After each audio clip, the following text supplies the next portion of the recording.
লার্কির চুলায় যেটাই রান্না করি না কেন সেটাই কিন্তু আমার কাছে বেশ মজা লাগে। কেমন যেন আলাদা একটা ফ্লেভার আছে লার্কির চুলায় রান্না করার জন্য। বাড়িতে আসলে আমি একটু কষ্ট হলেও চেষ্টা করি লার্কির চুলায় রান্না করার জন্য। আসসালামু আলাইকুম, কেমন আছেন সবাই? গতকালের বা পরশুদিনের ব্লগ ভিডিওতে আমি বলেছিলাম যে ঢাকা চলে যাব। এখানে প্রচুর গরম।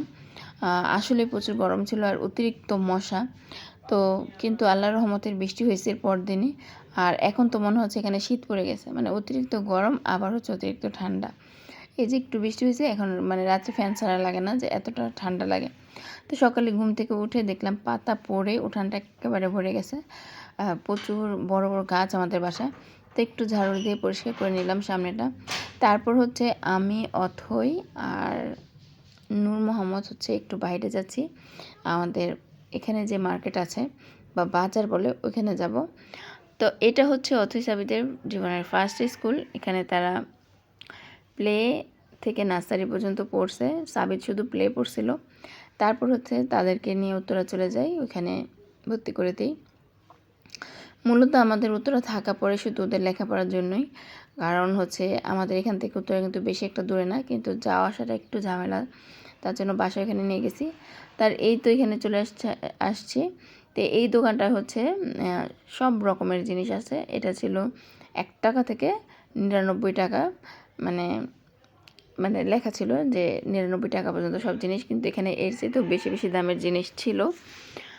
তো আমি ঘুরে ঘুরে দেখতেছিলাম, দোকানটা কিন্তু অনেক বড় এবং সব ধরনের জিনিস আছে এখানে। তো আমি অনেক কিছুই নিয়েছি। আর আমি আসছিলাম মূলত চুড়ি কেনার জন্য, যে চুড়ি পরবো, কাঁচের চুড়ি হয়তো এখানে একটু রিজনেবল প্রাইসে পাওয়া যাবে। কিন্তু কাঁচের চুড়ি ছিল কিন্তু আমার হাতের হয় নাই, মানে ছোটো ছোটো সাইজের। তো ভাবলাম গোল্ডেন কালার চুড়ি নিব, সেগুলোও ভালো লাগে না ডিজাইন।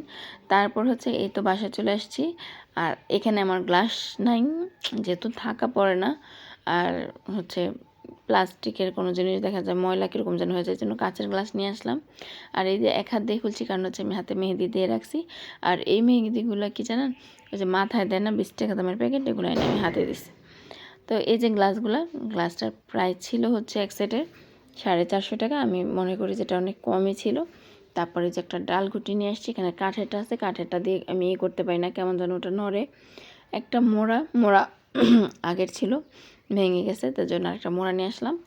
আর এই যে একটা ছোটোখাটো ব্যাগ, এই ব্যাগটা নিয়ে আসছি বাঁধনের জন্য।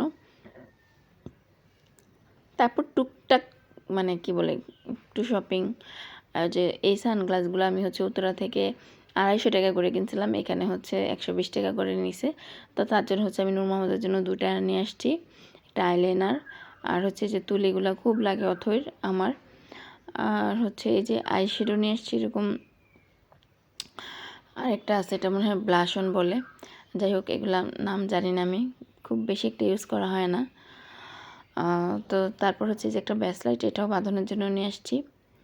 আর আছে এই যে আরেকটা সানগ্লাস নূর মোহাম্মদের, আরেকটা লিপস্টিকের কালারটা কিন্তু খুব সুন্দর ছিল এটার।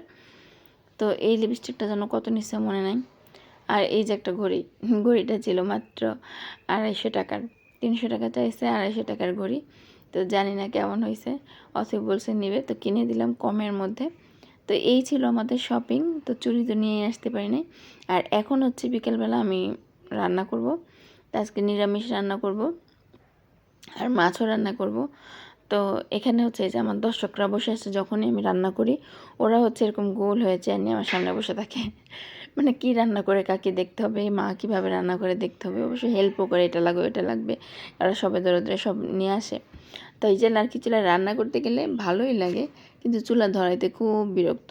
মানে ধরতে অনেক সময় লাগে, আবার যখন ধরে যায় তখন একেবারে হাতে গরম লাগে। তো যাই হোক, আমার চুলা ধরে গেছে, এখন হচ্ছে আমি নিরামিষটা বসিয়ে দিব। আর এখানে হচ্ছে এই যে ডাল ভেজে রাখছিলাম, মুগ ডালও দিব নিরামিষের মধ্যে। তো তেলটা গরম হয়ে গেলে আমি হচ্ছে এখানে আদা রসুন বাটা টাটা সব কিছু দিয়ে এখন বসিয়ে দিব।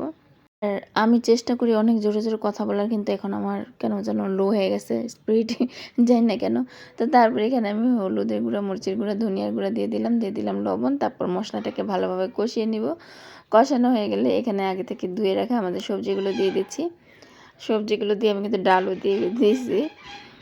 তো তারপর হচ্ছে খুব ভালোভাবে এগুলোকে কষায় নিব, কষায় নিয়ে যে পানি দিয়ে দিছি, আর এটা হয়ে গেছে। হয়ে যাওয়ার পর আমি হচ্ছে এখানে ফ্রাইড রাইসও বানিয়ে নিছি। আসলে এত কিছু করছি যে সব কিছু আসলে দেখানো সম্ভব না এক ভিডিওতে, তো অল্প অল্প করেই দেখালাম। তো ফ্রাইড রাইসটাও করলাম, তারপর হচ্ছে পাতিলটাকে আবার ভালোভাবে ধুয়ে শুকায় নিয়ে এখন হচ্ছে ইফতারি বানাবো। আর ইফতারি মানে হচ্ছে আলুর চপ, বেগুনি আর চিকেন ফ্রাই এগুলো করবো আর কি। তো তারপরে এই যে বিসমিল্লা বিসমিল্লা বলে দিয়ে দিচ্ছি। আর এই কড়াইটা হচ্ছে কিন্তু সেই আমার শ্বশুর শাশুড়ি আমলের, মনে হয় আরও 20-30 বছর আগের কড়াই হবে। তো এটা বাড়িতে আসলে এটা অনেক বড় সড়ো কড়াই। এটার মধ্যে হচ্ছে আমি সব কিছু মাটির চুলায় রান্না করার সময় করি। তো আলুর চপ ভাজা শেষ, এখন হচ্ছে আমি বেগুনি ভেজে নিচ্ছি।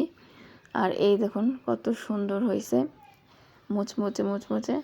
তো তারপর হচ্ছে আমি পেঁয়াজগুলোকে দিয়ে দিলাম, পেঁয়াজগুলো ভেজে নেব। তো আমার ভিডিওগুলো কে কোথা থেকে দেখেন কমেন্ট করে জানাবেন, ভিডিওগুলো কেমন লাগে সেটাও জানাবেন। পেঁয়াজও ভাজা হয়ে গেছে, তারপর হচ্ছে চিকেনগুলোকে ভেজে নিচ্ছি। আর চিকেনগুলোকে আমি মশলা মাখিয়ে রাখছিলাম, মানে হলুদ, মরিচ, ধনিয়া, তারপর আদা, রসুন, লেবু এগুলো দিয়ে মাখিয়ে রাখছি। আর ভাজার আগে হচ্ছে ময়দা দিয়ে, মানে উপর থেকে ময়দা দিয়ে বেশি করে, তারপর হাত দিয়ে একটু মাখায় তারপর দিয়ে দিছি। এইভাবে খেতে খেতে ভালোই লাগে। তো তারপরেই তো চিকেনগুলোকে সুন্দর করে ভেজে নিচ্ছি।